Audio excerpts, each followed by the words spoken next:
Hola a todos, buenos días. Espero que estén muy bien. Me da mucho gusto saludarlos. Bienvenidos nuevamente a una semana más de estudio que tenemos por acá. Vamos a empezar. Déjenme proyectarles. Vamos a empezar el día de hoy trabajando primero denme un segundo,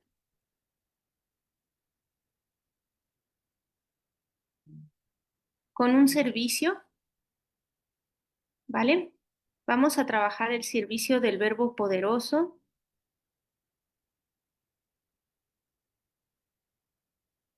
de Emmett Fox, ¿vale? La adaptación es de Rubén Cedeño, entonces si les parece bien, ahí en donde ustedes estén, podemos trabajarlo cada uno, ¿vale? Entonces vamos todos.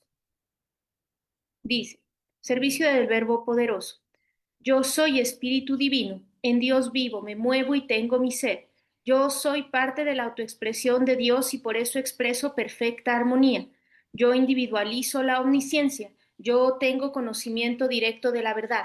Tengo perfecta intuición. Tengo percepción espiritual. Yo sé, Dios es mi sabiduría, de manera que no puedo equivocarme. Dios es mi inteligencia, de manera que siempre pienso en la forma correcta. No hay pérdida de tiempo, pues Dios es el único hacedor.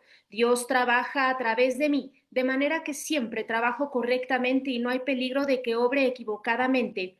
Pienso lo correcto en la forma apropiada, en el momento adecuado. Mi trabajo siempre está bien hecho, pues es el trabajo de Dios. El Espíritu Santo está inspirándome continuamente. Mis pensamientos son frescos, nuevos, claros, poderosos con la grandeza del Omnipotente. Mis plegarias son manufacturas del Espíritu Santo, poderosas como el águila y mansas como la paloma. Salen en nombre de Dios mismo y no pueden retornar a mí vacías. Lograrán lo que yo deseo y prosperarán en aquello a lo que las envío. Doy gracias a Dios por esto. Muy bien, pues entonces vamos a empezar con la enseñanza que vamos a trabajar el día de hoy. Viene en este texto que se llama Jesús el Cristo de Rubén Cedeño. Ya hemos avanzado bastante y el día de hoy vamos a ver el tema de la transfiguración.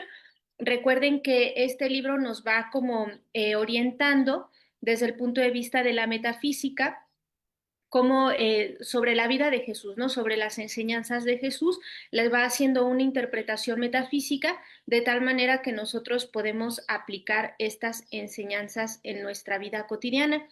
Entonces, vamos a trabajar.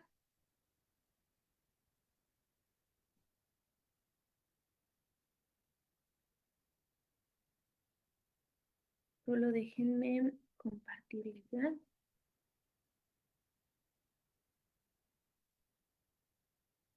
Muy bien.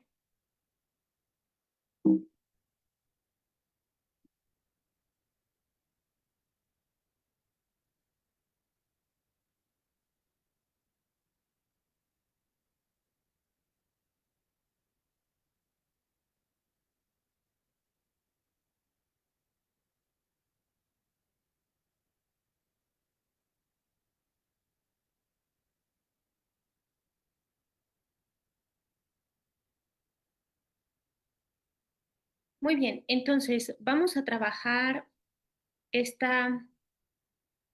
Déjenme ver, creo que no le están viendo. Ahí está ya.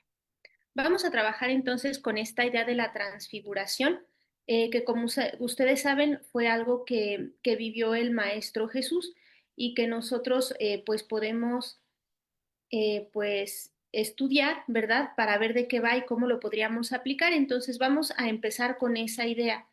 Esto viene en la página 203 del libro y bueno, la pregunta sería, ¿qué es lo que entendemos por transfiguración? Así en nuestras propias palabras, ¿qué será transfigurarnos? ¿Qué se nos ocurre? Pueden escribir, pueden abrir micrófono.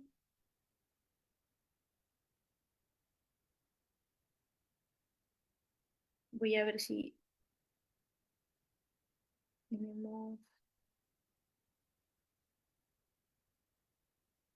por acá alguna cuestión. Pueden abrir micrófono. Sí, adelante, Isabel. Pues transfigurar es como ser transparentes y para mí ser transparentes es como ser los mismos, como en todas las situaciones, ¿no? Ujú, Como si soy buena en metafísica, o sea, como en las actividades, pues también lo ideal sería que también así en el trabajo o con mi familia. ujú. Sí, eso está interesante, ¿verdad? Y lo vamos a complementar aquí con lo que escribió Christie. Sí, transfigurarse tiene que ver con ser transparente, ¿no? Y habría que ver, pues, a qué se refiere en realidad esta idea de transparentarse. Van a ver que tiene que ver con la expresión pues, de los aspectos de Dios, ¿no? Transparentarse tiene que ver con expresar lo que uno verdaderamente es y pues eso evidentemente tiene que ver con ir hacia el interior y trabajar desde dentro, ¿no? Para verdaderamente exponer aquello que uno es. Y Christie escribió algo interesante y dice cambiar algo. Y sí, porque la verdad es que si nosotros o sea, nos van a decir en el texto, ¿no? Usted puede decir un montón de oraciones, decretos, no sé, ir por aquí, ir por allá, todo. Pero si usted no tiene un verdadero proceso de transfiguración o se transparenta, la verdad es que eso no tiene pues mucho, digamos, sentido en su vida, ¿no? ¿Por qué? Pues porque usted va a estar trabajando pues sí, ¿no? De dientes para afuera, digamos así, ¿no? Entonces, vamos a ver lo siguiente. Déjenme ver si alguien aquí en Facebook está trabajando. Creo que no. Déjenme ver.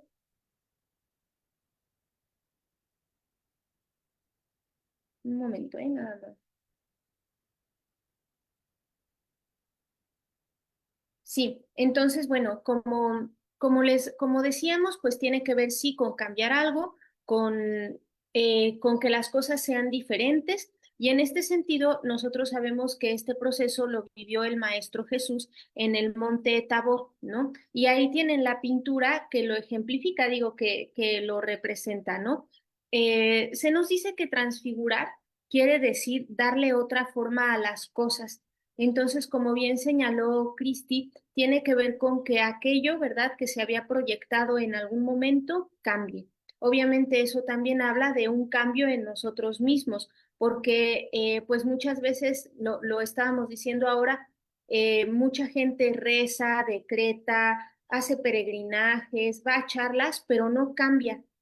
Ustedes deben de saber que los grandes procesos de avance en nuestra vida no es que nosotros lo hagamos solos, sino que hay algo en el interior que los hace. Algo en nuestro interior es lo que empieza a obrar para que esos cambios sean posibles y que verdaderamente ocurran en nuestra vida.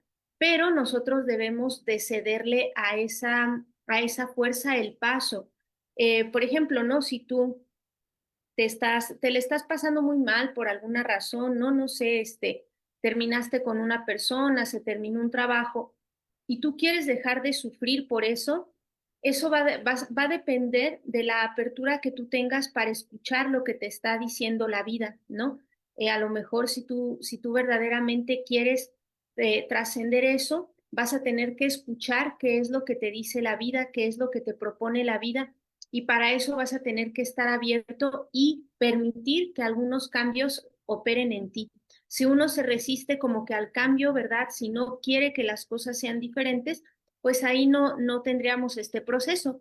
En este sentido, esta transfiguración implica que las cosas se pongan más hermosas, más luminosas, tal cual como le pasó al Maestro Jesús, que dicen que al bajar del monte Tabor, pues él estaba todo como iluminado, ¿no? Y se nos dice, aquí en el texto se nos dice, todo en la vida se puede transfigurar, desde una apariencia física que se puede transfigurar en un cuadro de salud, un impedimento, ¿no? En una solución. Recuerden que esto es importante tenerlo presente, que todo tiene una solución amorosa, todo tiene una solución amorosa, entonces no hay por qué quedarnos como varados, ¿verdad? O trabados en algo.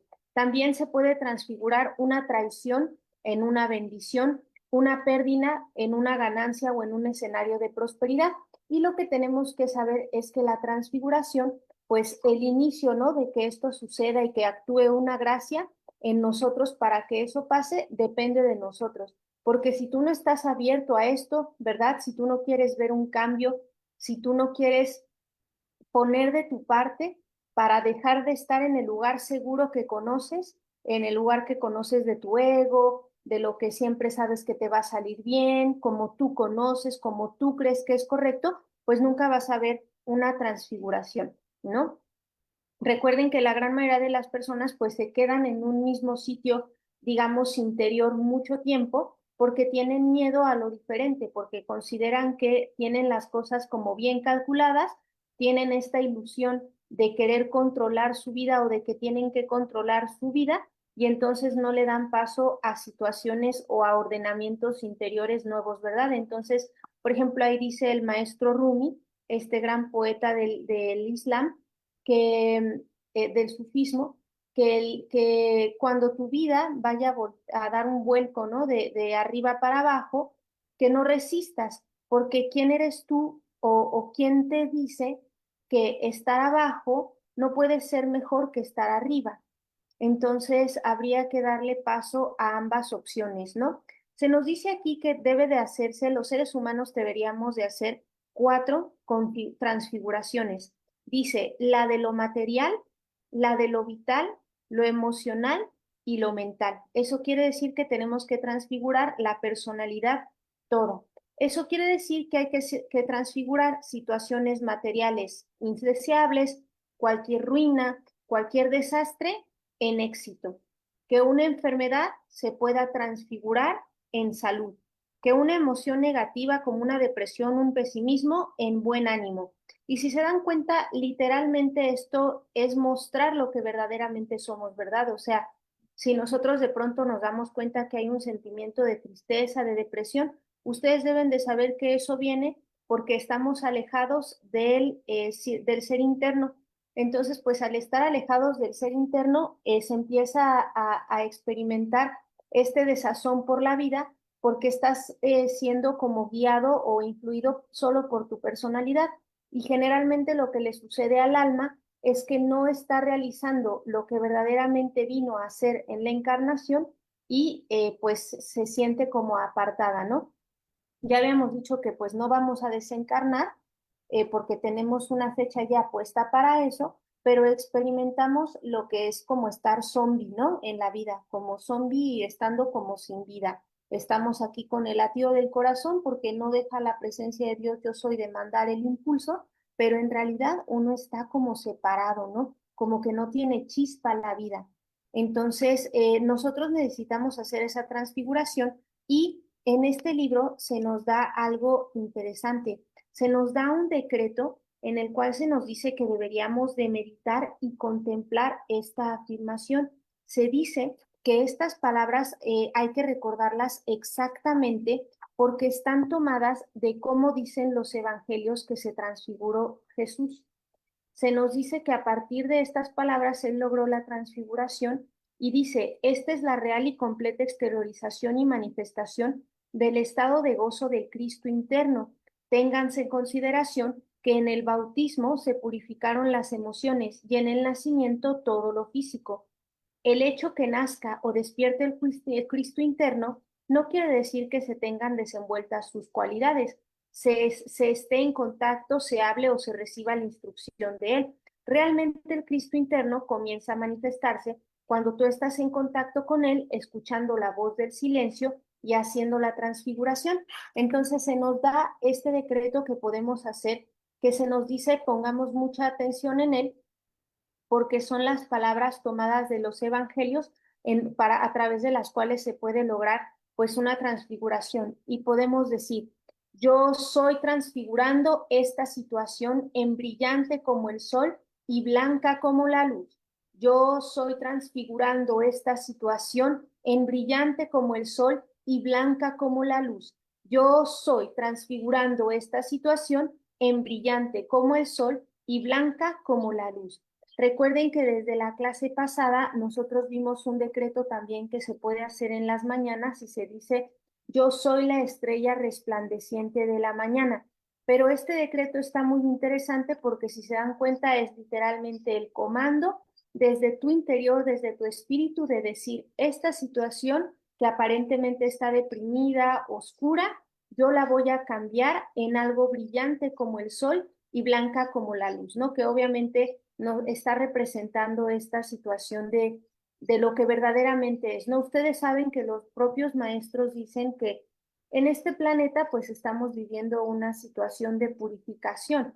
La ley de la purificación ya está, se aplica, ¿no? En muchos seres humanos. Esa ley de la purificación lo que hace muchas veces es que tú pierdas interés en algunas cosas que te interesaban demasiado, pero que a lo mejor, por ejemplo, dificultaban tu camino.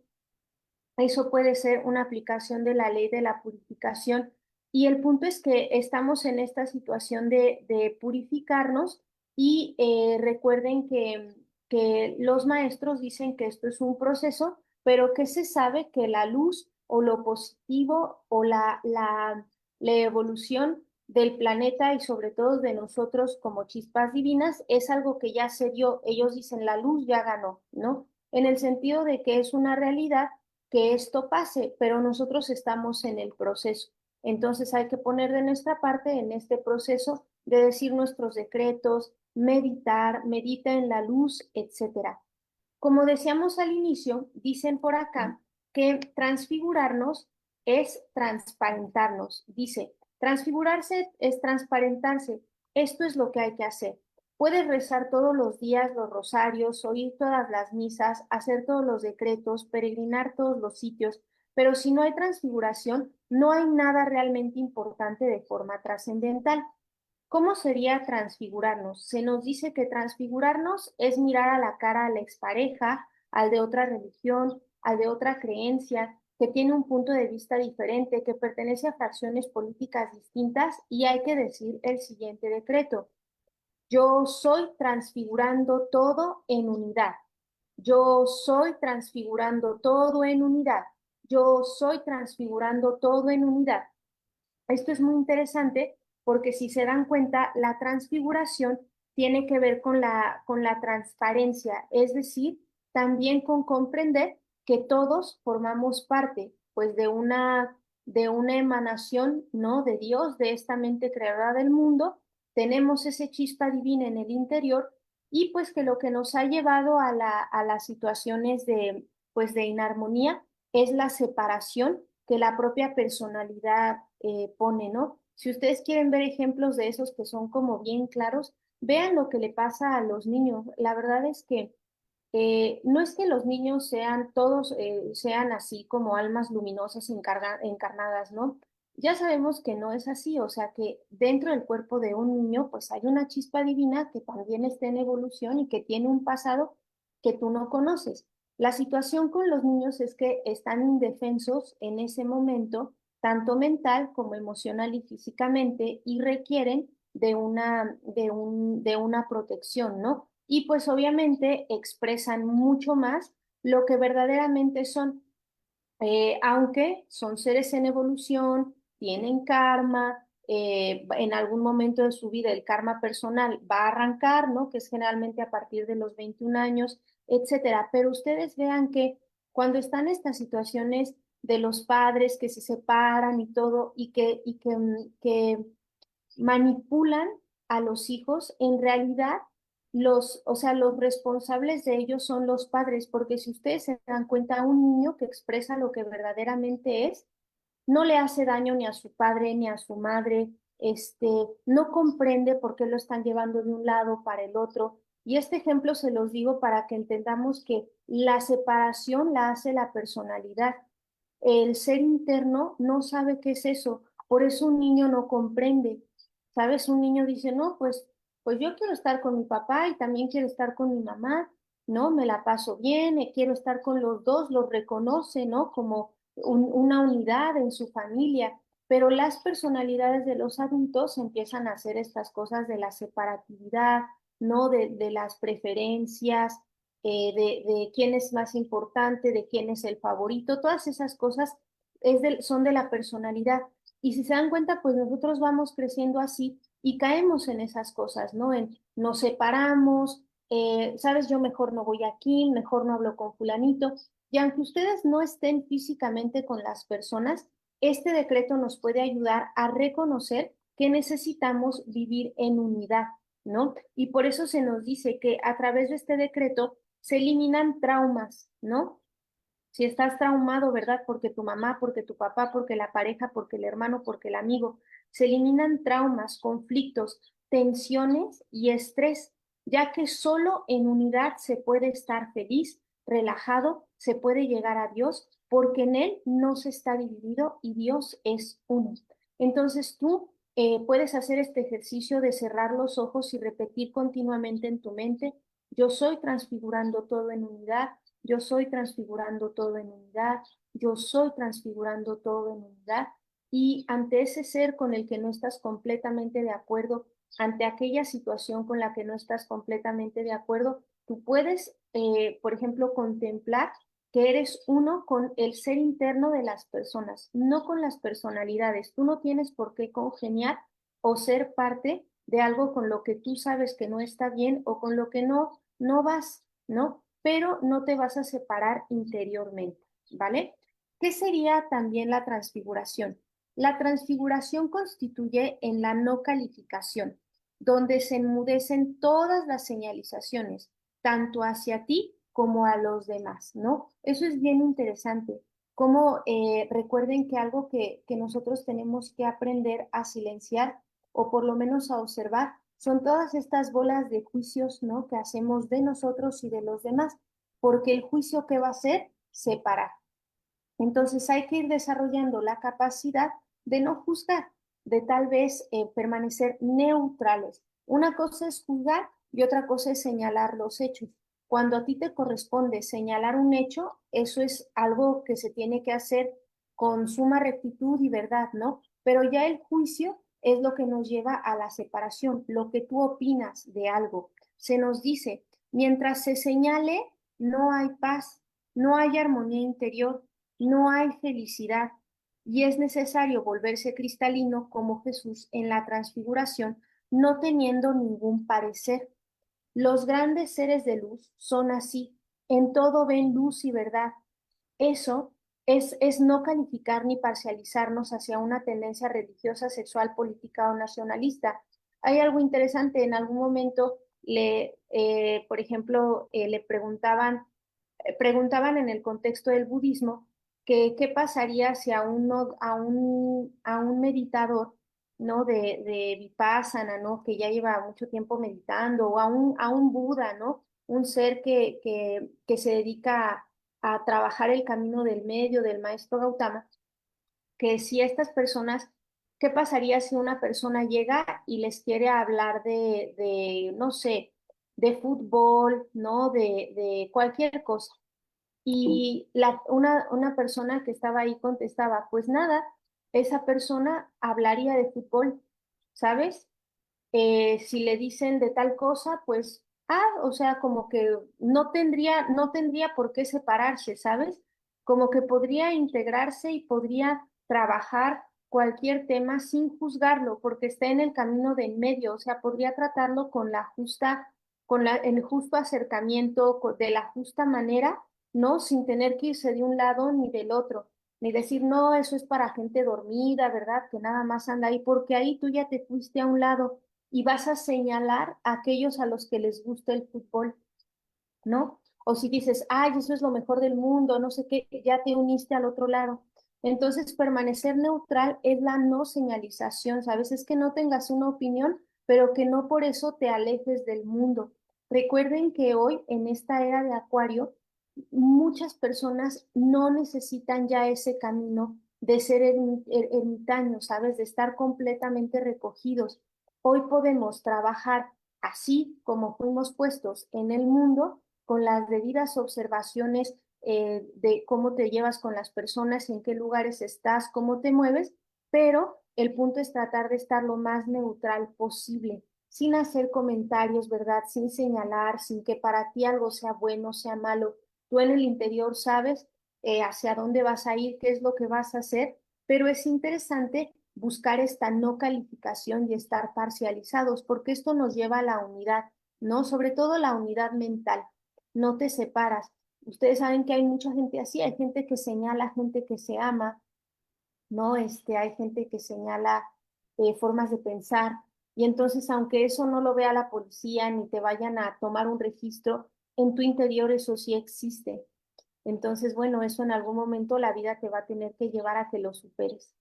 Después se nos dice que, bueno, como ustedes saben, pues Jesús se va a transfigurar frente a los apóstoles Pedro, Santiago y Juan, y él se va a volver pura luz y a su lado aparece tanto Elías como Moisés, que eso está en esta primera pintura que ustedes vieron, ¿no? Ahí abajo estarían los tres discípulos y ahí estaría tanto Elías como Moisés. Y vamos a ver que después de que existe una transfiguración, se nos dice que queda la absoluta positivación del cuerpo, de la mente y de las emociones. Por lo tanto, se considera que la transfiguración es el último paso espiritual en la tierra antes de positivarte, ¿no?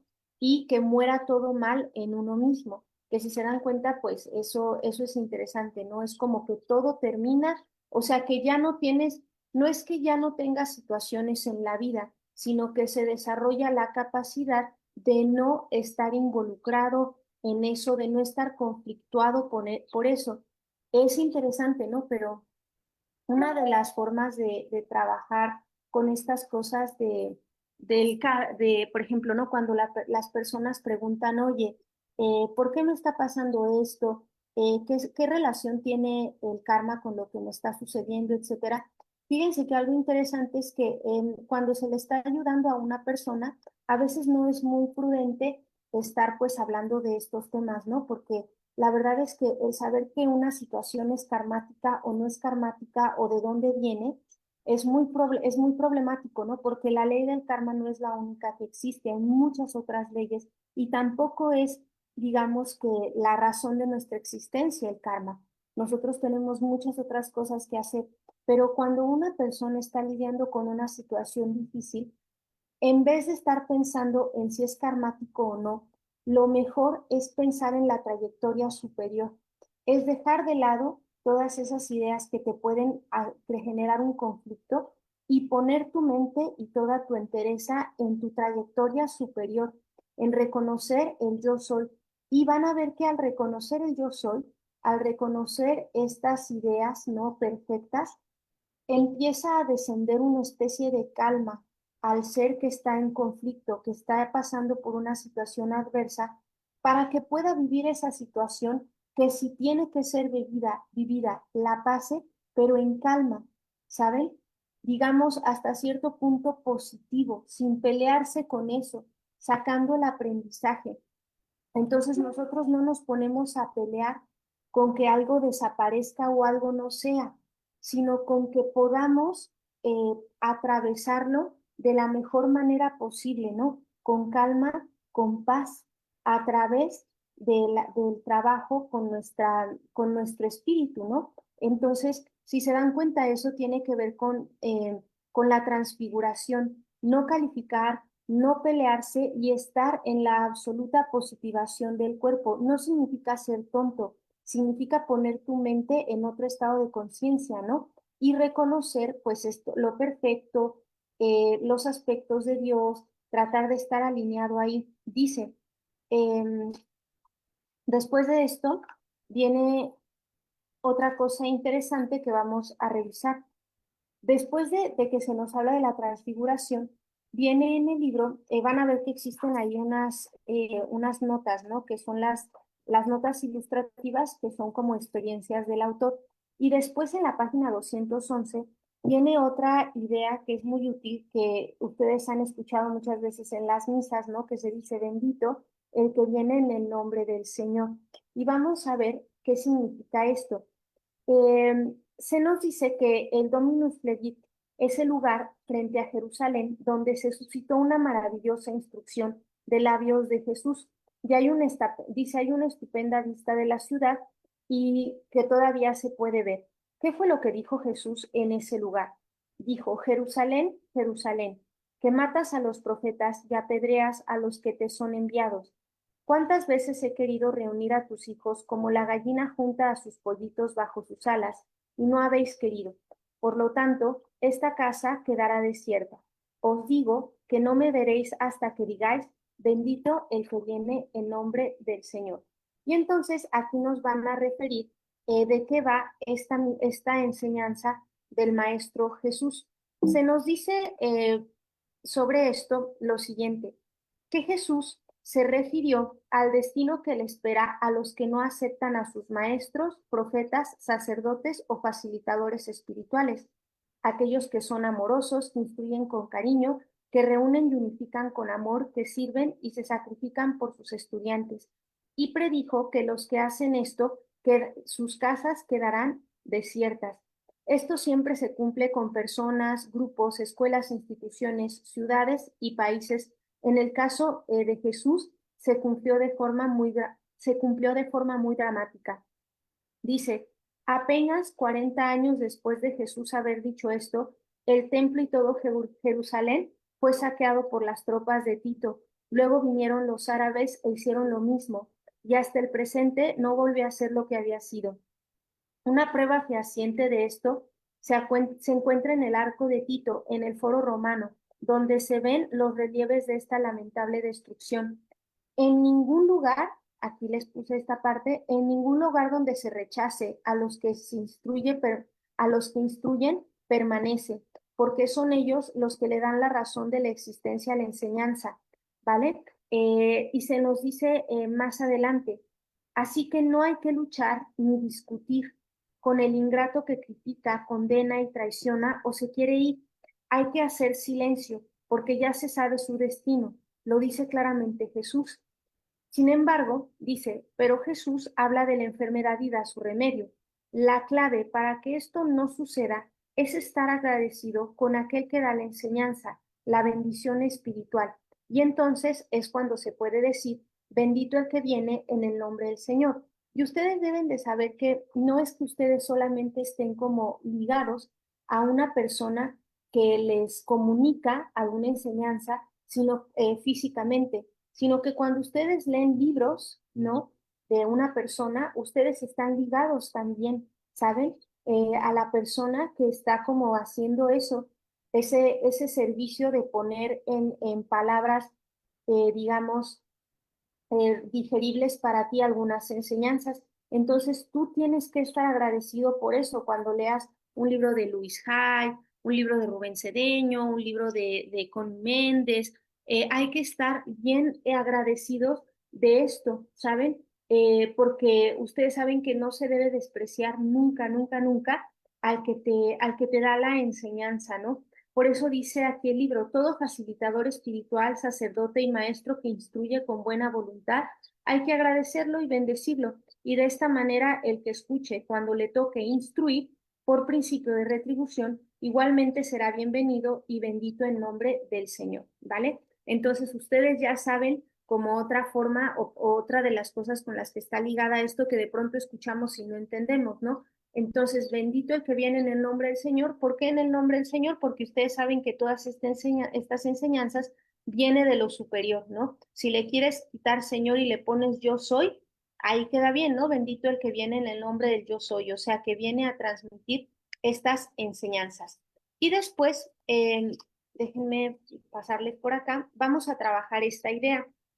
No sé si ustedes se acuerdan de esta parte en donde el Maestro Jesús entra a Jerusalén en el Domingo de Ramos, ¿no? Y lo que sucede con los seres que lo van, que lo reciben, es que todos toman una palma y lo reciben, ¿no? Como un rey. De hecho, el Maestro Jesús les pide, ¿no? Que le lleven a este burrito, lo van a ir a buscar sus apóstoles, se los llevan y entonces el Maestro entra triunfalmente. Pero dicen que esto es una enseñanza importante. ¿Por qué? Porque, bueno, dicen que muchas de las mismas personas que lo alabaron como un rey, cuando fue presentado Barrabás, fueron los que pidieron que se liberara a Barrabás y se condenara a Jesús. Muchos de los que lo recibieron así como con grandes, sino aplausos, ya saben, como un rey, fueron quienes también lo mandaron crucificar. Entonces se nos dice en el libro, no creas en ninguna entrada triunfal a ninguna parte.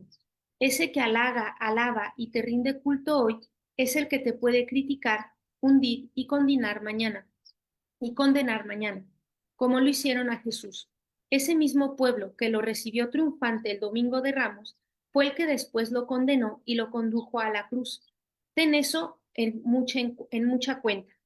Cuenta solo con tu poder interno, que nunca te defraudará, te traicionará ni te hará sufrir, ¿no? Y es interesante porque dice, debido a esto, Jesús decía, este pueblo me honra con los labios, pero su corazón está lejos de mí. En vano me rinden culto, ya que enseñan doctrinas que son preceptos de los hombres, ¿no? Ustedes saben que mucho de lo que sucedía en esa época era que, pues, decir, como lo dijeron en algún momento, hagan todo lo que les digan los sacerdotes del templo, pero no vivan como ellos, porque ellos hablan, pero no hacen lo que dicen. Entonces, algo interesante es esto, ¿verdad? Que si nosotros nos creemos esta idea de ser famosos, de que se nos alabe, de que se nos reciba así, de pronto el que se siente bien con eso siempre es el ego. Entonces, el punto es que uno no debe de identificarse con esas cosas, ¿no? Uno no debe de estar relacionado con esas cosas, ni sentir que nos tienen que validar, ¿no? Ni recibir así en grande ni nada, porque el Maestro Jesús en todo su ministerio fue como nos lo mostró. Entonces, por ejemplo, ¿no? Si tú estás dando enseñanza espiritual, tú vas a hacer tu trabajo, tú vas a hacer tu servicio porque tú sabes que a ti te toca hacer eso y se dan los medios y tú lo puedes hacer y lo estás haciendo porque a ti te va bien, porque a los demás también se benefician de eso, porque estás trabajando por un plan mayor, ¿no? Por un plan evolutivo de la Tierra y no solo el tuyo, y la vida te ha abierto ese camino para dar tu enseñanza, pero tú no necesitas que te validen ni nada por el estilo, ¿no? Eso sería importante de saber. Y por último, antes de concluir, vamos a recordar también esta escena. Eh, la próxima charla vamos a revivir algunas otras escenas como la de los mercaderes en el templo, pero en esta última parte viene algo curioso. Vamos a ver la última cena la próxima clase, pero para saber, no sé si ustedes se acuerdan que el Maestro Jesús necesitaba un lugar para tener la última cena y no debía de ser en el lugar en el que estaban, porque pues no, no era prudente, los estaban persiguiendo y entonces lo que hizo el Maestro Jesús fue decirle a unos de sus discípulos que fueran a buscar el lugar indicado y les dijo, donde vean un hombre con un cántaro entrando, ahí es. Y resulta que es la casa en donde vivía un joven que soñaba, que se llamaba Marcos, y él soñó la última cena. Él soñó que entraba el Maestro Jesús en esa casa y su padre le preguntaba, pero ¿por qué estás preparando todo esto? Y él estaba preparando la mesa de la última cena, estaba poniendo todo como lo vio en el sueño. Y le dice, padre, es que yo esto lo soñé y sé que van a venir unos hombres a hablar contigo. Y justamente el día en que esto sucedió, afuera de su casa les habían escrito una leyenda sobre Jesús y que ellos estaban relacionados con él. Y entonces el padre le pidió que fuera por agua, ¿no? Para borrar eso. Y entonces es cuando él va, porque la mayoría de las veces los que iban por agua no eran los hombres, iban las mujeres. Entonces este chico que es Marcos va se llamaba Marcos, va por un cántaro, lo lleva a casa y empieza a borrar esa inscripción. Y es cuando lo ven los discípulos del maestro, lo ven entrar a la casa y saben que es en donde se va a llevar a cabo la última cena. Pero además hay algo bien interesante, porque recuerden que el simbolismo de la era de Acuario es un hombre cargando un cántaro, ¿saben? Ese es el símbolo de Acuario. Entonces vean cómo se estaba ya revelando lo que venía, ¿no? Viene la era de Acuario y por eso el maestro dice, ahí es, ¿no? Entonces vean cómo nada, nada, nada, nada está como puesto por azar, está puesto por casualidad, todo es simbólico, ¿no? Y pues literalmente es en lo que nosotros estamos viviendo ahora. Ya no estamos en la era de Piscis, que fue en la que vivió el Maestro Jesús, en donde se tenía otra forma de pensar y otra forma de llevar a cabo la evolución. Y hoy estamos en la era de Acuario, en donde cada uno de nosotros pues llevamos ese cantarito de agua que por supuesto simbolizan las emociones, ¿vale? Pues muy bien, esto es todo lo que tenemos planeado para el día de hoy. La próxima charla trabajaremos la parte de los mercaderes en el templo, que ustedes deben de conocer bien, y también la última cena, ¿vale? Pues me ha dado mucho gusto saludarlos a todos. Yo les mando un cordial saludo, un gran abrazo y nos vemos el próximo domingo. Hasta la próxima. Gracias, hasta luego, que estés bien. Igualmente, hasta luego. Dios bendice su bien. Gracias.